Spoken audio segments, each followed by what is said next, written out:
نحمده ونصلي ونسلم على رسوله الكريم وعلى آله وأصحابه أجمعين أما بعد فأعوذ بالله من الشيطان الرجيم بسم الله الرحمن الرحيم إن مثل عيسى عند الله كمثل آدم خلقه من تراب ثم قال له كن فيكون صدق الله مولانا العظیم۔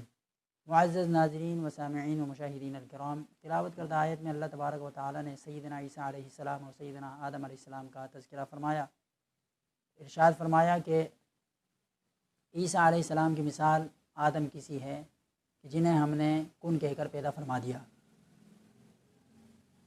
دراصل اللہ تبارک و تعالی نے اس آیہ کریمہ کے ذریعے ان کافرین اور مشرکین اور موحدین کو جواب دیا ہے جنہوں نے سیدنا عیسیٰ علیہ السلام کی ولادت باسعادت کا بالمعجزہ انکار کر دیا،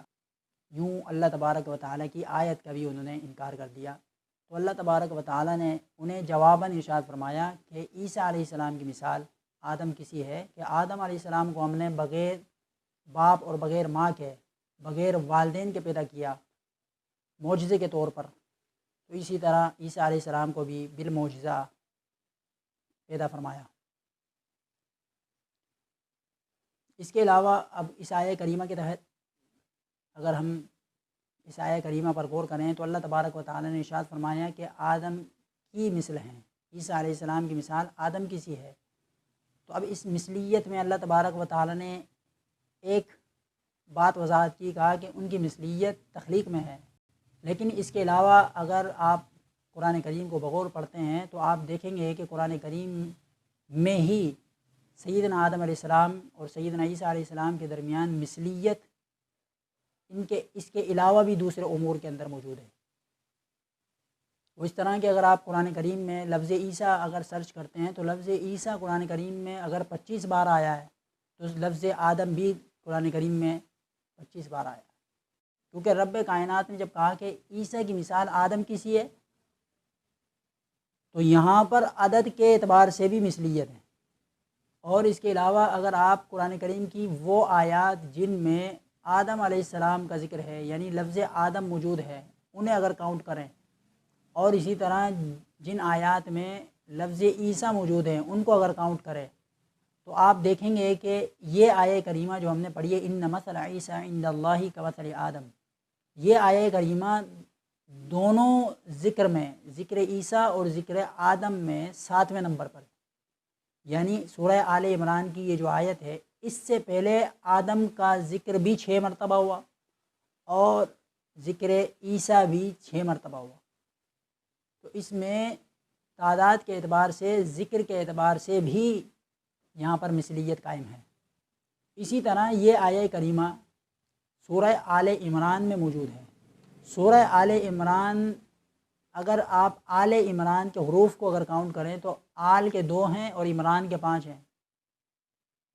یہ بھی 7 حروف پر مشتمل ہے، اس کا نام بھی 7 حروف پر مشتمل ہے۔ اسی طرح ان آیات کو اگر آپ کاؤنٹ کریں جن میں یہ لفظ عیسیٰ اور لفظ آدم ہے تو یہ آیات تقریباً قرآن کریم میں 49 ہیں، چونکہ یہ ایک آیت جو کہ دونوں میں مشترک ہے اس لیے 25 مرتبہ ذکر عیسیٰ کا ہے اور اسی طرح 25 مرتبہ ذکر آدم کا ہے، لیکن آیت چونکہ ان مثل عیسیٰ عند اللہ کمثل آدم، یہ والی آیت ان دونوں میں مشترک ہے، اس وجہ سے آیات 49 ہیں لیکن ذکر ان کا 50 ہیں۔ اور یہ جو 49 کا عدد ہے یہ بھی 7 کے مضافات میں سے ہی ہے، یعنی 7 کو 7 سے اگر ملٹیپلائی کریں تو یہ بھی 49 بنتا ہے۔ تو یہاں پر بھی مثلیت باقی ہے اور قائم ہے۔ اسی طرح اس سے بھی عجیب تر بات یہ ہے، اگر آپ غور کریں تو پورے قرآن میں اگر آپ جب رسولوں کا بیان ہے، جہاں پر انبیاء کا بیان ہے، اگر آپ وہ غور سے پڑھیں تو آپ دیکھیں گے کہ جہاں بھی کسی نبی یا رسول کی بات آئی ہے تو اس نبی اور رسول کے ساتھ ان کی قوم کا ذکر ہے، لفظ قوم ذکر کیا گیا ہے۔ لیکن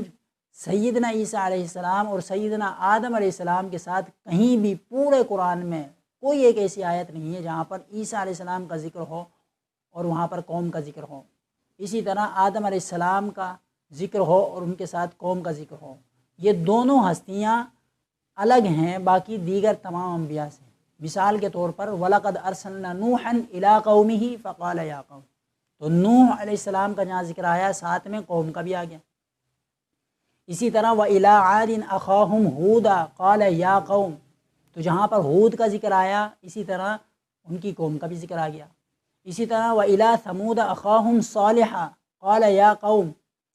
کہ جہاں پر سیدنا صالح علیہ السلام کا ذکر آیا وہاں پر ان کی قوم کا بھی ذکر آ گیا۔ اسی طرح لوط علیہ السلام کا وَلُوطًا إِذْ قَالَ لِقَوْمِهِ، تو یہاں پر لوط علیہ السلام کا ذکر آیا تو ساتھ میں ان کی قوم کا بھی آ گیا۔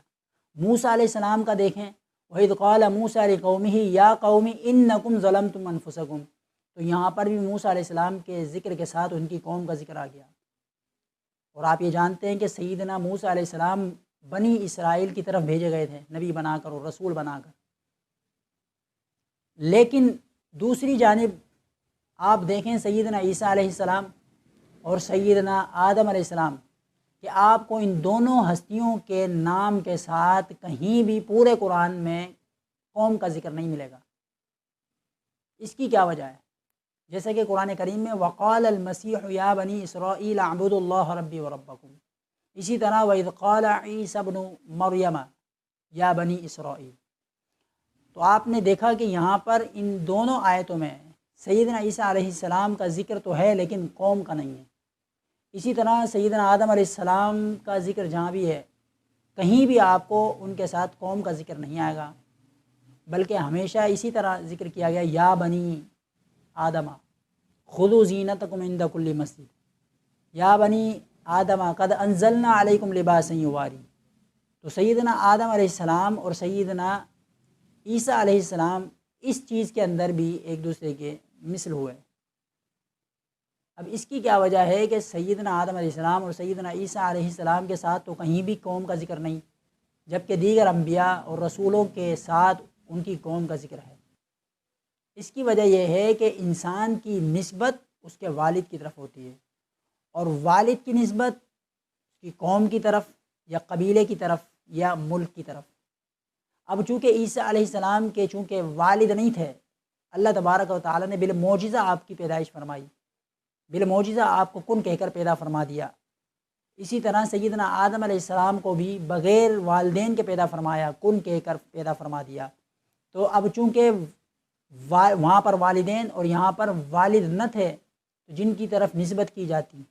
تو اس لیے اللہ تبارک و تعالیٰ نے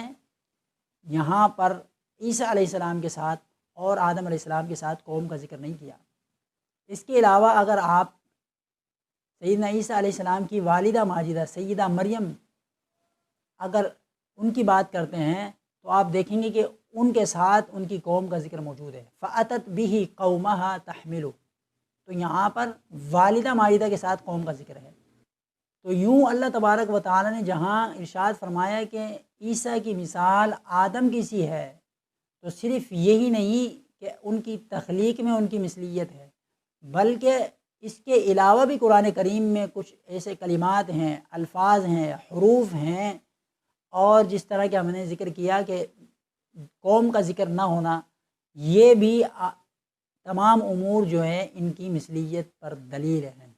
یہ تمام آیات اس بات کی شواہد ہیں کہ قرآن کریم من جانب اللہ ہے، یہ اللہ کا کلام ہے، مخلوق کا نہیں۔ اس لیے اللہ تبارک و تعالی نے جہاں فرمایا کہ ان کی مثل ہے، تو آپ دیکھیں کہ کس طرح اللہ تبارک و تعالی نے قرآن کریم میں ان کے ذکر کو ایک دوسرے کے ساتھ جوڑ کے رکھا، اور کن کن امور کے اندر ان کی مثلیت کو باقی اور قائم رکھا۔ اللہ تبارک و تعالی سے دعا ہے کہ اللہ تبارک و تعالی ہمیں قرآن کریم کا صحیح فہم اور اس کا ادراک نصیب فرمائے، اور ہم سب کو علم نافع عطا فرمائے۔ وما علینا الا البلاغ المبین۔